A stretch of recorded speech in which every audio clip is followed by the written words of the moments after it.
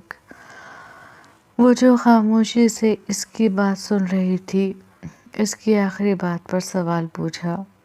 لوگ کہتے ہیں تم نے سلطان سے شادی دولت کی وجہ سے کی ہے۔ اس کے پاس بے لوث دولت ہے، نواب خاندان سے تعلق رکھتا ہے۔ وہ تمہاری خوبصورتی کے جال میں پھنس گیا اور تم اس کی دولت کے جال میں۔ کیا یہ سچ ہے؟ اس کی آواز بھیگنے لگی تھی۔ بہت مشکل تھا اس کے لیے اپنی محبت کو، جسے دن رات چاہا ہو، کسی اور کے ساتھ دیکھنا۔ کوئی ارسل سے پوچھتا، اسے سلطان کے ساتھ دیکھ کر کس طرح اس کے دل پر سانپ لوٹ رہے تھے۔ اسے لگ رہا تھا جیسے اس کا سینہ کوئی جکڑ رہا ہو، سانس تھم رہی ہو، دماغ کی رگیں پھٹنے کو تیار ہوں۔ وہ اس کی تھی، اسے اس تک آنا تھا، لیکن بیچ میں سلطان نے آ کر سب کچھ ختم کر دیا، یا شاید اس کی دولت نے آ کر۔ وہ سب میرے ننھیالی رشتہ دار ہیں، ہے نا؟ نورے نے بڑی رسانیت، بڑے سکون سے کہا۔ یہ مت پوچھو کون ہے، یہ بتاؤ، سچ ہے نا؟ ارسل نے کہا۔ میں کسی کو جواب دینے کی پابند نہیں ہوں۔ مجھ سے سوال کا حق میرے باپ کو، میرے شوہر کو اور میرے خدا کو ہے۔ اس کے علاوہ یہ حق میں نے کسی کو نہیں دیا کہ کوئی مجھ سے میرے سامنے کھڑے ہو کر میرے فیصلوں پر انگلی اٹھائے، مجھ سے سوال کرے۔ آپ کو لگتا ہے آپ کے ساتھ اچھا نہیں ہوا؟ میں نے آپ کے ساتھ اچھا نہیں کیا، لیکن میں مانتی ہوں کہ آپ کے ساتھ جو ہوا وہ اچھا ہوا، کیونکہ اگر مجھ سے آپ کی شادی ہو بھی جاتی تو بھی آپ خالی ہاتھ رہ جاتے، کیونکہ میں آپ سے محبت نہیں کرتی تھی اور شاید کر بھی نہیں سکتی تھی۔ دل کبھی بھی آپ کو اپنانے کے لیے تیار نہیں تھا، نظر آپ کو اس طرح دیکھنے کے لیے تیار نہیں تھی، تو یہ تو آپ کے حق میں بہتر ہوا۔ ہم لوگ ساتھ ہوتے لیکن خوش نہ ہوتے، اس سے بہتر تو یہ ہے کہ ہم دونوں الگ ہیں اور خوش ہیں۔ میں نہیں، تم خوش ہو۔ میں تو ابھی بھی وہیں کھڑا ہوں جہاں تم مجھے چھوڑ کر گئی تھی۔ ارسل نے اس کی بات کاٹی۔ ہاں الحمدللہ، میں بہت خوش ہوں، بہت زیادہ، نورے نے کہا۔ تو پھر اپنی خوشیوں کو سنبھال کر رکھنا، کہیں ایسا نہ ہو کہ کوئی تمہاری خوشیاں ختم کر دے۔ ارسل نے پینٹ کی جیبوں میں ہاتھ ڈال کر سنجیدگی سے کہا تو نورے اس کی اتنی سنجیدگی پر ٹھٹکی۔ کہنا کیا چاہتے ہیں آپ؟ نورے نے بھویں سے کھوڑ کر پوچھا۔ میں یہ کہنا چاہتا ہوں کہ تم سنبھل کر رہو، تمہیں نہیں پتا کہ تمہارے پیٹھ پیچھے کس طرح کے محاذ بنائے جا رہے ہیں، کیسے کیسے جال بنے جا رہے ہیں، تمہیں برباد کرنے کی تیاری کی جا رہی ہے۔ ارسل نے نورے کو دیکھتے ہوئے کہا۔ کیا؟ یہ آپ کیسی باتیں کر رہے ہیں؟ نورے نے حیرت سے کہا۔ میں سچ کہہ رہا ہوں، تم بچ کر رہنا سلطان کے سوتیلے رشتوں سے، ارسل نے کہا تو نورے نے نہ سمجھی کے انداز میں سلطان کی طرف دیکھا جو اسے ہی دیکھ رہا تھا۔ سلطان کے چہرے پر سنجیدگی کے آثار تھے، آنکھوں میں ناراضگی کا ہلکا سا عنصر تھا۔ اگر آپ مجھے کھل کر بتائیں گے تو زیادہ اچھا ہوگا۔ یوں پہیلیاں بجھانے سے کچھ نہیں ہوگا، نورے نے کہا۔ میں نے تمہیں جتنا بتا دیا ہے اتنا کافی ہے۔ اگر تم سمجھدار ہوئیں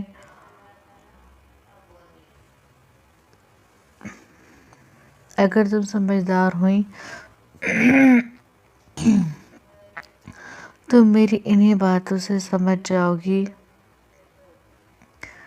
کہ میں کیا کہنا چاہتا ہوں، ارسل نے کہا۔ وہ اسے سچ کیسے بتا سکتا تھا؟ اگر وہ اسے بتا بھی دیتا، جو باتیں رئیس اور شہریار کے درمیان ہوئیں تو وہ اس سے پوچھتی کہ اسے یہ سب کیسے پتہ چلا، اور پھر وہ اسے کیا جواب دیتا۔ اگر سچ بولتا تو شاید نور زندگی بھر اس کی شکل تک دیکھنے کی روادار نہ ہوتی۔ ارسل، آپ کیا کہہ رہے ہیں؟ مجھے آپ کی بات کی سمجھ نہیں آ رہی، نور نے الجھتے ہوئے کہا کہ تبھی سلطان اپنی طرف آتا دکھائی دیا۔ کیا باتیں ہو رہی تھیں؟ سلطان نے آ کر نورے کے کندھے پر ہاتھ رکھ کر پوچھا۔ کچھ نہیں، بس ایسے ہی، بہت دن بعد نورے سے ملاقات ہوئی ہے تو پرانی باتیں کر رہے تھے، ارسل نے کہا۔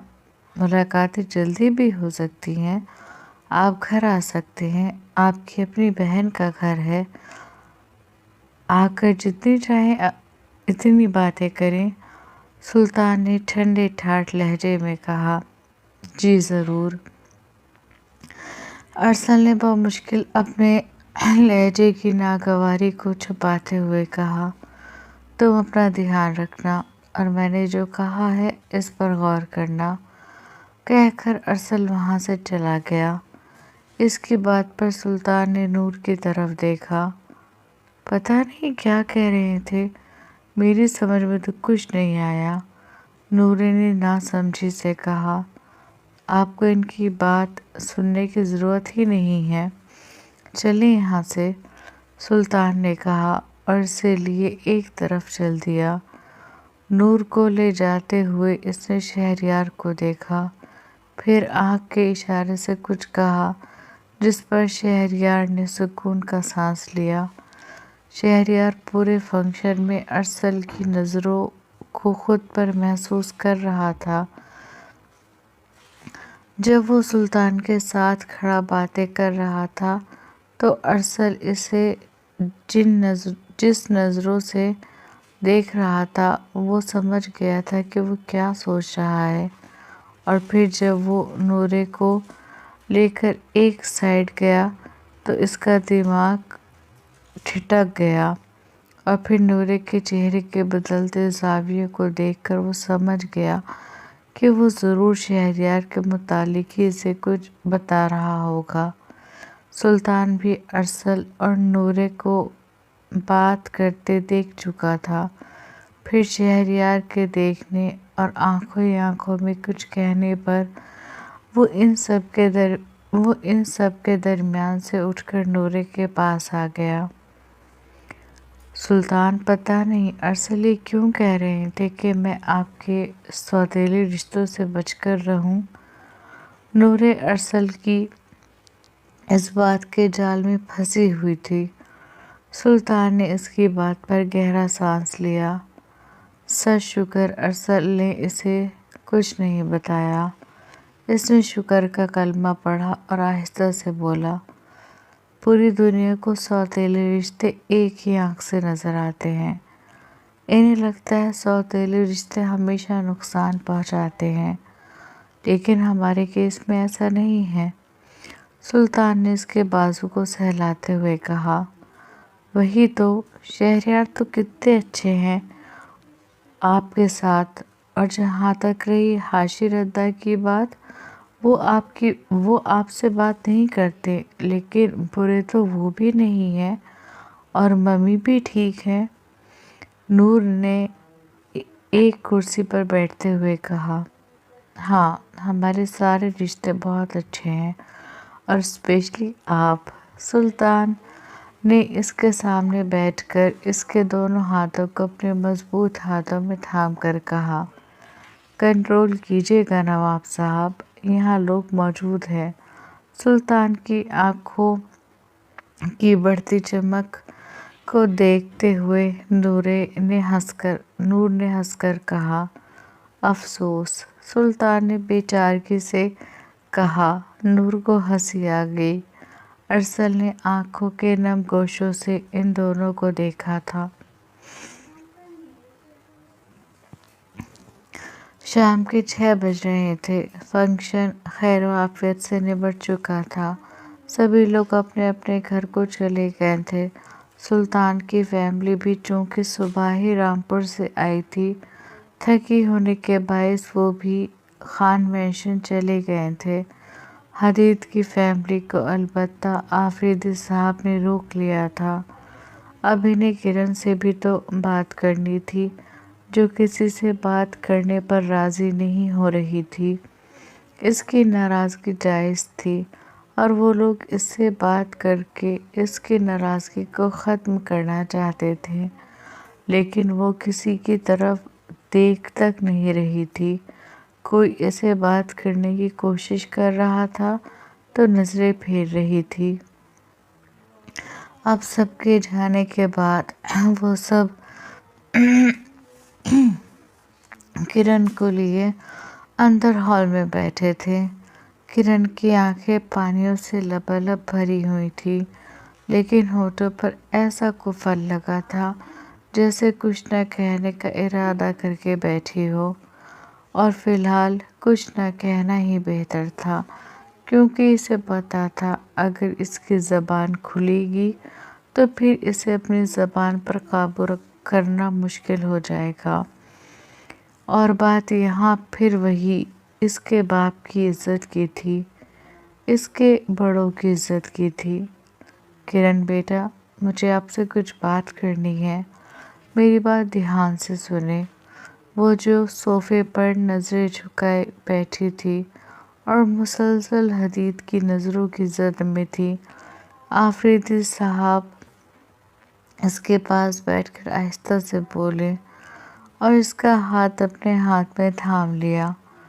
کرن نے ان کی طرف دیکھا۔ کیا کچھ نہیں تھا اس کی آنکھوں میں؟ سوال، ناراضگی، بے یقینی۔ آفریدی صاحب کچھ لمحے بالکل خاموش رہے۔ بیٹا، ہم نے یہ سب کچھ مجھے نہیں جانا۔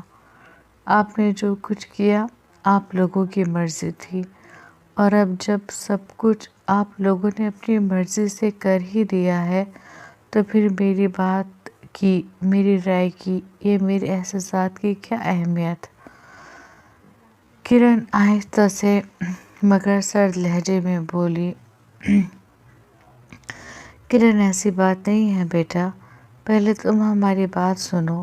مزنہ بیگم نے اس کے پاس بیٹھ کر اس کا ہاتھ تھام کر رسانیت سے کچھ کہنا چاہا، لیکن کرن نے ناراضگی دکھاتے ہوئے اپنا ہاتھ ان کے ہاتھ سے کھینچ لیا۔ نورے کچھ کہنے کے لیے آگے بڑھ رہی تھی، لیکن سلطان نے اس کا ہاتھ تھام کر اسے روکا۔ نورے نے اس کی طرف دیکھا۔ سلطان نے نفی میں سر ہلایا۔ یہ بڑوں کا مسئلہ ہے، بڑوں کو سنبھالنے دیں، سلطان نے کہا تو نورے کے قدم وہیں رک گئے۔ ربال بھی اس کے پاس کھڑا تھا۔ بیٹا، ہمیں پتہ ہے تمہارے لیے بہت بڑا سرپرائز ہے۔ سرپرائز؟ اسے آپ سرپرائز کہیں گے؟ یہ شوق ہے میرے لیے، میری زندگی کا سب سے بڑا فیصلہ آپ نے یوں اچانک مجھ سے بنا پوچھے لیا۔ مجھ سے پوچھنا تو دور کی بات، مجھے بتانا بھی ضروری نہیں سمجھا۔ اتنی غیر اہم ہو گئی میں آپ کے لیے؟ وہ آفریدی صاحب کی آنکھوں میں دیکھتے ہوئے اداسی سے پوچھ رہی تھی۔ سنہری آنکھوں میں آنسوؤں کا ریلا آیا تھا۔ سب اس کی بات خاموشی سے سن رہے تھے، اور حدید صرف خاموشی سے سن نہیں رہا تھا بلکہ اس کی باتوں کو اپنے ذہن میں محفوظ کر رہا تھا۔ اس کی ایک نظر کرن پر تھی۔ نہیں میری جان، ایسی کوئی بات نہیں ہے، تم تو میری جان ہو، میرے دل کا ٹکڑا ہو، تم غیر اہم کیسے ہو سکتی ہو؟ آفریدی صاحب نے اسے کولیوں سے بھرتے ہوئے کہا۔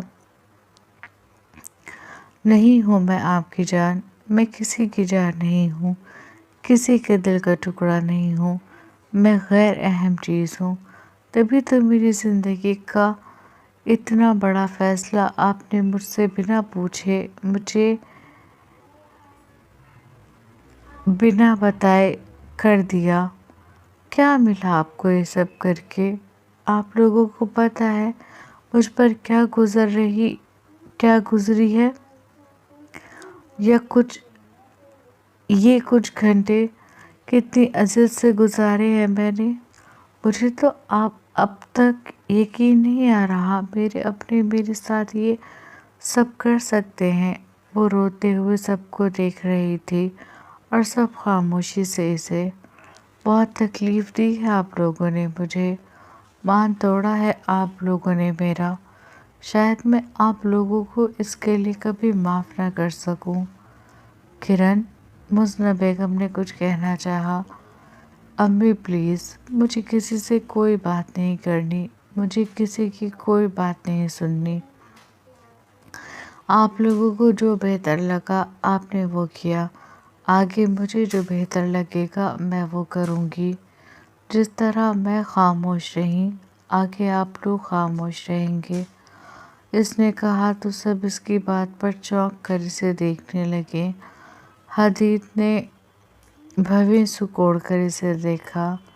سب کو لگا تھا وہ چیخے گی، چلائے گی، غصہ کرے گی، لیکن وہ تو بڑی خاموشی سے بہت تھوڑی بات کر کے، لیکن اپنی آخری بات سے سب کے دل کو دہلاتی اٹھ کر جا رہی تھی۔ سب اسے دیکھ رہے تھے۔ کرن کا ذہن اب پوری طرح مفلوج ہو چکا تھا۔ وہ مفلوج ذہن کے ساتھ آگے بڑھ رہی تھی کہ تبھی اسے زور کا چکر آیا اور وہ لہرا کر زمین بوس ہو گئی۔ کرن سب ایک آواز کے ساتھ اس کی طرف لپکے تھے۔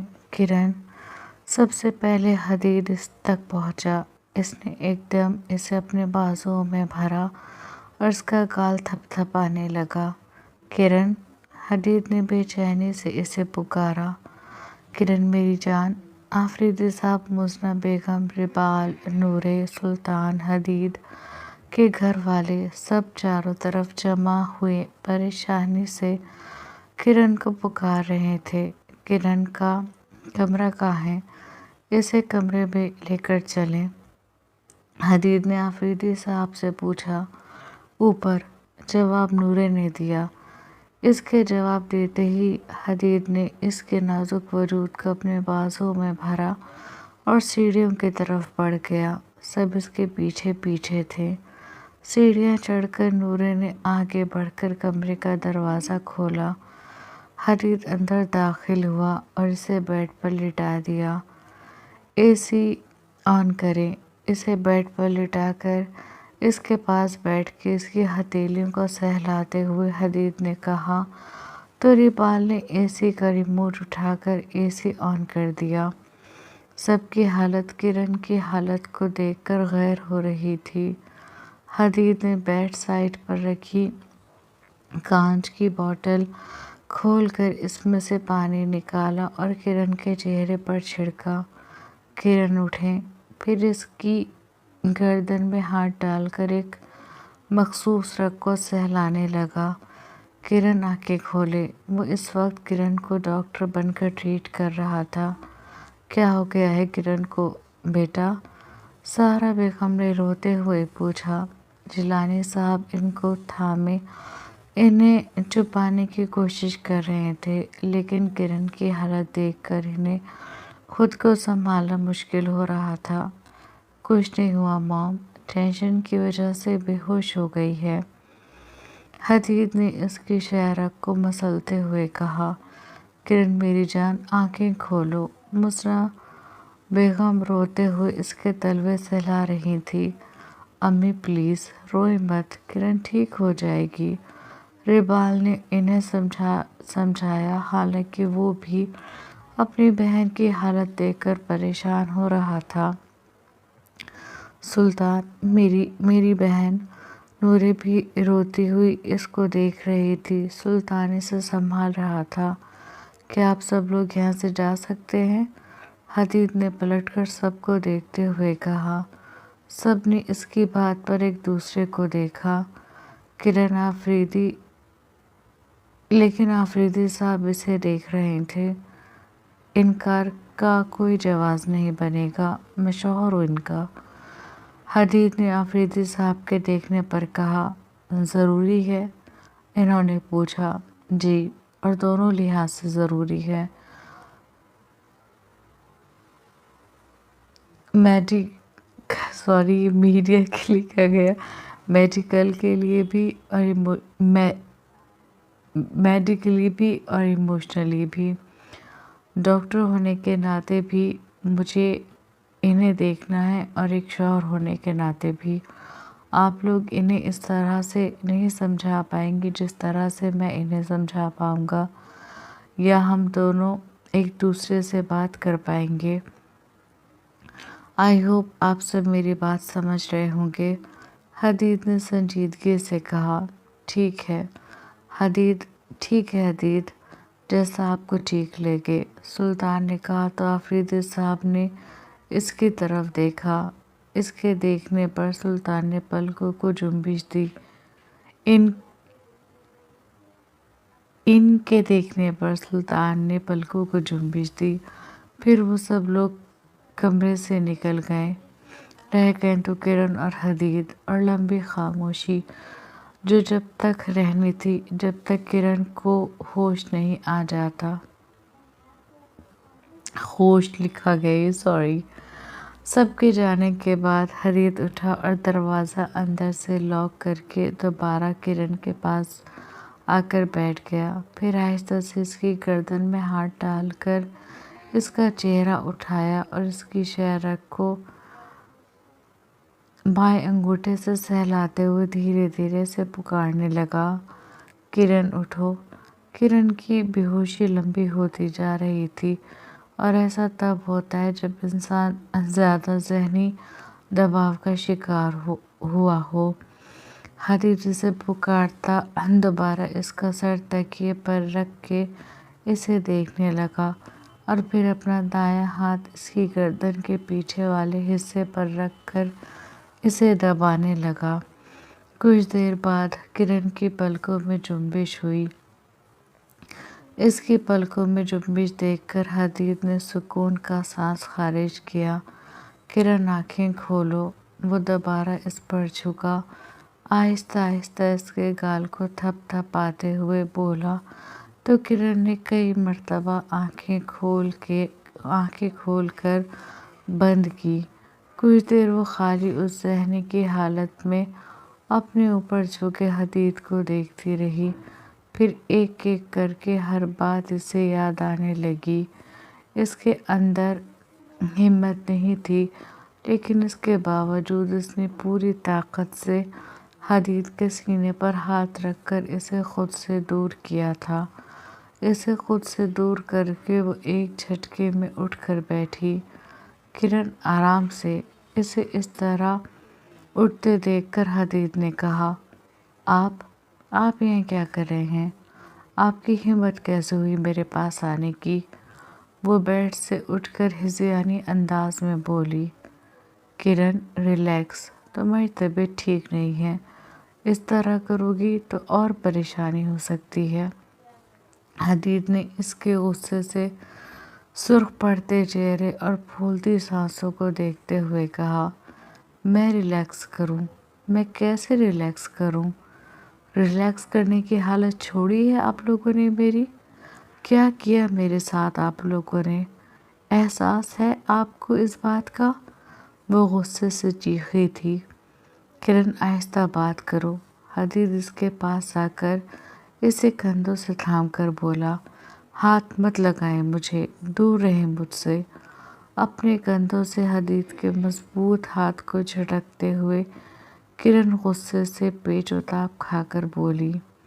حدید کمال ضبط کا مظاہرہ کر رہا تھا، اور اسے کرنا تھا کیونکہ اسے کرن کو سنبھالنا تھا، اسے سمجھانا تھا۔ ٹھیک ہے، میں دور رہ کر بات کر رہا ہوں، لیکن تم میری بات سنو۔ بیڈ پر بیٹھو، آرام سے بات کرتے ہیں۔ حدید نے دھیمے لہجے میں رسانیت سے کہا، مجھے کسی سے بات نہیں کرنی، مجھے کوئی بات نہیں سننی۔ آپ لوگوں نے میرے ساتھ جو کیا، میں اس کے لیے آپ لوگوں کو کبھی معاف نہیں کروں گی، اور خاص طور سے آپ کو۔ یہ سب کچھ آپ نے کیا ہے نا؟ اس سب کے پیچھے آپ کا دماغ چلا ہوگا۔ آپ کو کیا لگا کرن بے وقوف ہے؟ جو اس کے ساتھ کریں گے وہ چپ چاپ برداشت کر لے گی؟ تو آپ اس بھول میں مت رہے گا مسٹر حدید جیلانی کہ کرن بے وقوف ہے۔ کرن آپ سے کہتی تھی کہ منگنی کے بعد منگنی توڑ دے گی، تو پھر یاد رکھیے گا کرن نکاح کر کے طلاق بھی۔ وہ آگے کچھ کہتی اس سے پہلے حدید نے آگے بڑھ کر اپنا مضبوط ہاتھ اس کے ہونٹوں پر جمایا تھا، اور پوری قوت سے جمایا تھا، اتنی کہ کرن کی آنکھیں حیرت سے بڑی ہوئی تھی۔ اس نے دیکھا حدید کا چہرہ بے تحاشا سرخ ہو رہا تھا، آنکھوں میں غصے کی لالی اتری ہوئی تھی۔ کیا کہا تم نے؟ طلاق؟ ہمت کیسے ہوئی تمہاری یہ گھٹیا لفظ بھی اپنی زبان سے نکالنے کی؟ کیا سوچ کر تم نے یہ لفظ استعمال کیا؟ حدید دبی آواز میں غرا کر اس سے استفسار کر رہا تھا، جبکہ کرن خوف سے حدید کی لہو رنگ آنکھیں دیکھ رہی تھی۔ اسے اپنا آپ پھر نڈھال ہوتا محسوس ہوا۔ اس کی حالت محسوس کرتے حدید نے اس کے ہونٹوں سے اپنے ہاتھوں کو ہٹایا تو جیسے کرن کی جان میں جان آئی۔ جاننا چاہتی ہو یہ سب کس نے کیا؟ تو سنو، ہاں، یہ سب میں نے کیا ہے، یہ سب کچھ میری وجہ سے ہوا ہے۔ میں نے ہی تم سے نکاح کرنے کی بات کی تھی، اور جانتی ہو کیوں؟ حدید نے اپنے دونوں ہاتھوں سے اس کا سر تھام کر پوچھا۔ تمہاری وجہ سے۔ یہ جو تم بار بار کہتی تھی کہ انگیجمنٹ کر کے انگیجمنٹ توڑ دوں گی، تمہاری انہی باتوں نے مجھے سخت فیصلہ لینے پر مجبور کیا۔ رشتے توڑنا خاندانی لوگوں کا وتیرہ نہیں ہوتا کرن۔ ماں باپ کی عزت اور ان کی تربیت پر سوال اٹھائے جاتے ہیں، خاندان پر سوال اٹھائے جاتے ہیں، اور جانتی ہو یہ سب سوال لڑکی کے ماں باپ سے کیے جاتے ہیں، لڑکے والوں پر کوئی فرق نہیں پڑتا۔ یہ بہت بڑی تلخ حقیقت ہے ہمارے سماج کی، اور تم اپنی ضد میں اس حقیقت کو نظر انداز کیے اپنی ہی دھن میں ایک ہی بات کہی جاتی تھی۔ مجھے پتا ہے تم مجھ سے محبت نہیں کرتی، اور یقین کرو میں بھی ابھی تم سے محبت نہیں کرتا، حدید نے کہا تو کرن نے اس کی آنکھوں میں دیکھا جہاں سچائی تھی کہ رشتے خالص ہمارے بڑوں کی مرضی سے طے ہوا۔ یہ رشتہ خالص ہمارے بڑوں کی مرضی سے طے ہوا ہے۔ اس رشتے میں پہلے میری مرضی بھی شامل نہیں تھی، لیکن جب تم نے میرے ہاسپٹل میں آ کر میرے منہ پر صاف انکار کیا، اور انکار بھی میری ذات کو حوالہ بنا کر کیا، تو اس دن میں نے تم سے شادی کرنے کی ٹھانی تھی۔ پہلے میں نے تم سے شادی انا کا مسئلہ بنایا تھا، لیکن بعد میں مجھے احساس ہوا کہ نکاح جیسا پاک رشتہ انا کے زوم پر نہیں بن سکتا۔ اب یہ رشتہ خالص میرے ماں باپ کی مرضی سے ہے۔ تم اس طرح کی بات نہ کرتی تو قسم خدا کی میں اس طرح کی حرکت نہ کرتا۔ حدید اس کی آنکھوں میں دیکھتے ہوئے کہہ رہا تھا، پھر بھی آپ نے میرے ساتھ بالکل اچھا نہیں کیا ہے۔ میں آپ کو اس بات کے لیے کبھی معاف۔ کرن کچھ کہتی اس سے پہلے حدید نے اس کی گردن میں ہاتھ ڈال کر اس کے ہونٹوں پر اپنے ہونٹوں کا قفل لگایا تھا۔ کرن کی آنکھیں حیرت جذبات سے بڑی ہوئی تھی۔ حدید اس کے نرم و ملائم لبوں پر اپنے سلگتے لب رکھے انہیں چوم رہا تھا۔ کچھ لمحے کرن کچھ بھی سمجھنے سے قاصر رہی، لیکن اپنے ہونٹوں پر بڑھتی حدید کی شدت کو محسوس کرتے اس نے بے اختیار حدید کے کرتے کو سینے سے اپنی مٹھیوں میں جکڑا تھا۔ آئندہ کبھی تمہارے منہ سے ایک گھٹیا لفظ نہ سنوں، وہ اس کے بالائی لب کو چومتے ہوئے بولا۔ ابھی ہم ایک دوسرے سے محبت نہیں کرتے، لیکن اب ہمارے درمیان ایک مضبوط رشتہ قائم ہو چکا ہے، ہمیں اس رشتے کو نبھانا ہے۔